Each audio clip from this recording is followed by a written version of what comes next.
Hey, what's going on, guys? Today I'm going to be reviewing the Coolfire trainer. I'm going to tell you what I like and what I don't like about the device.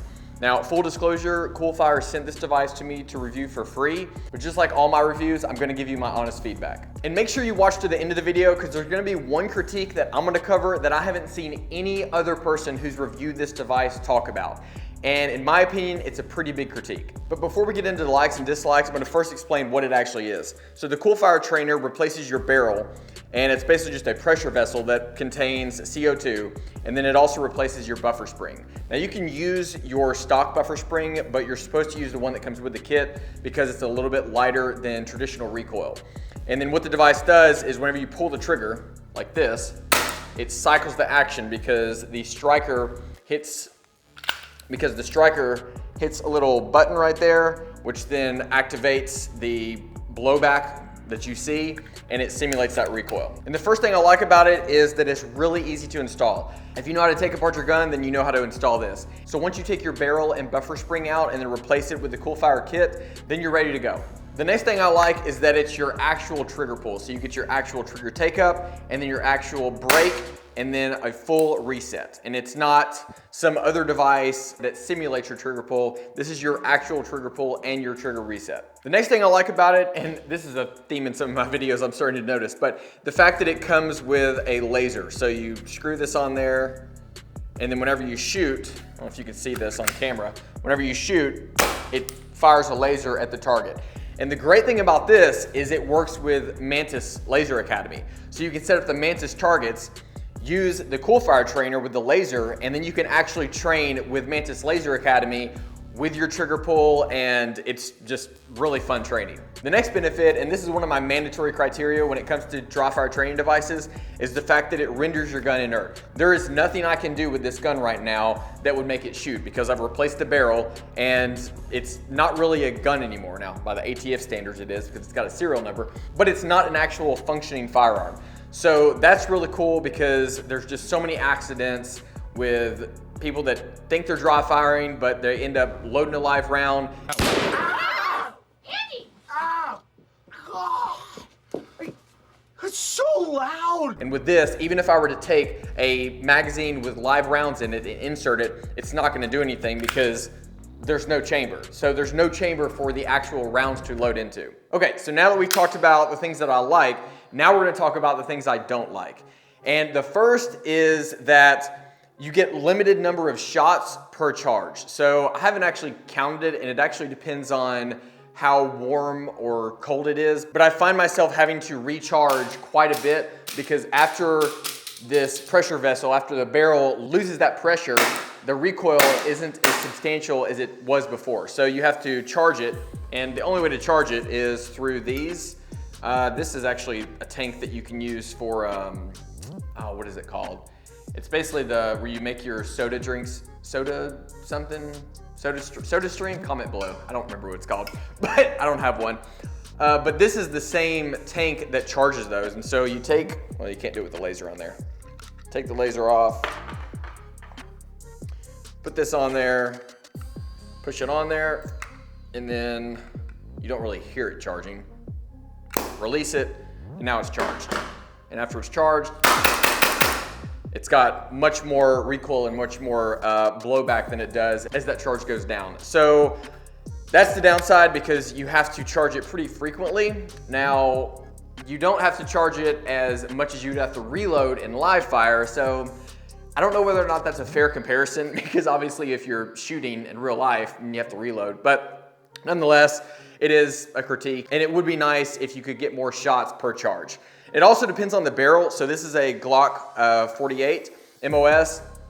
And if you had like a full-size gun, I would assume that the chamber would be bigger so you'd be able to hold more CO2, and I'm assuming you'd get more charge out of that. The next downside is it's pretty expensive. I don't remember the actual cost of this unit because they sent it to me for free, but it's pretty expensive relative to other training tools on the market. I'll post the prices down here or somewhere on the screen.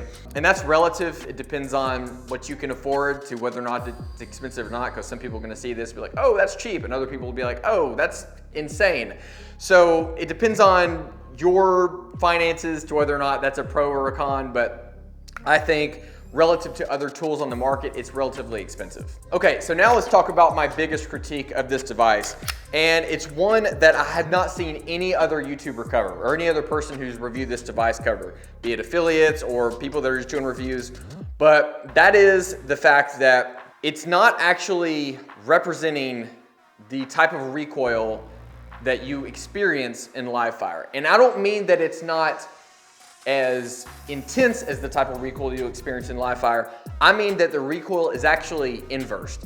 When you shoot a gun, typically, you're gonna have the gun rise and fall, maybe dip a little bit below the sight line and then come back on target. With this device, it actually does the opposite. So when you shoot, you dip and then go back up and then back down. And I don't know if you'll be able to see this on camera. If not, I'll put some slow-mo videos on the screen. But when I'm shooting this, pay attention to the rise and fall of my front sight post. I didn't notice this at first, and I thought, well, maybe it feels weird because it's not actual recoil and it's a dry fire training tool, so it's not gonna feel like live ammunition. But over time, I started to notice something's off. Like I am getting feedback that I typically don't get when I shoot, and it feels weird. And the first thing that tipped me off was the fact that my dot, so typically when I shoot, I can watch my dot go up, does like a little figure 8 motion, and then come back down and back on target.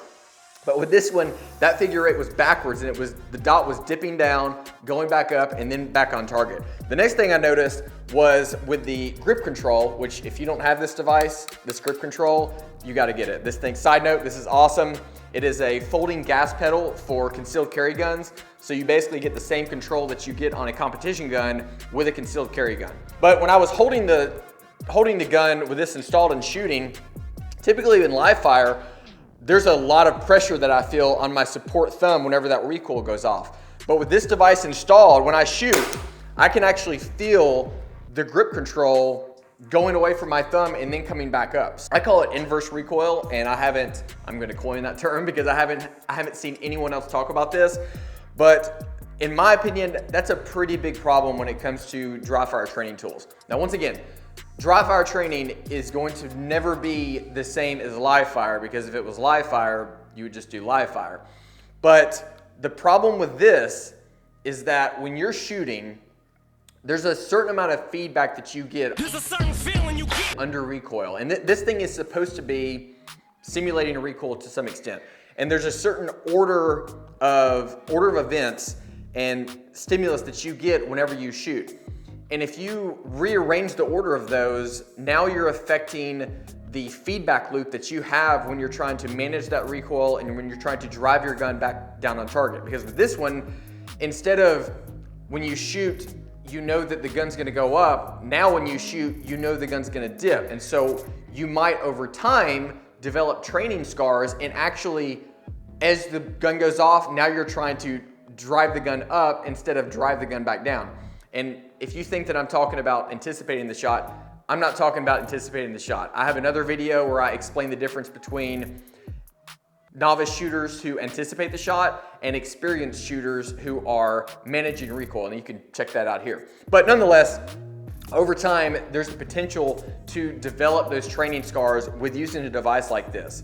Now, is it a deal breaker? I don't know. That's really up to you to decide.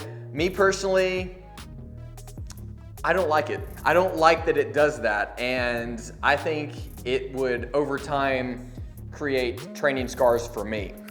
Now, one thing that you could use it for is force on force. Now, I've never seen anyone use this device for force on force or talk about that. And when I say force on force, for those of you who are unfamiliar, I'm talking about doing scenarios with other people and you're fighting to simulate a self-defense encounter. And anytime you're doing force on force, you want to make sure you're doing it with either dummy guns or guns that have been rendered inert, be it simunition or some other device. But this, since it renders your gun inert, you can point it at someone and shoot, and now you're simulating a repetition of drawing your gun and shooting an aggressor. So it can still be used for that, and I don't think that would develop training scars, because in those types of training environments, you're not really working on shooting fundamentals, you're working on other fundamentals. So Overall, I think it's a really cool concept. I don't know anyone else that has anything like this.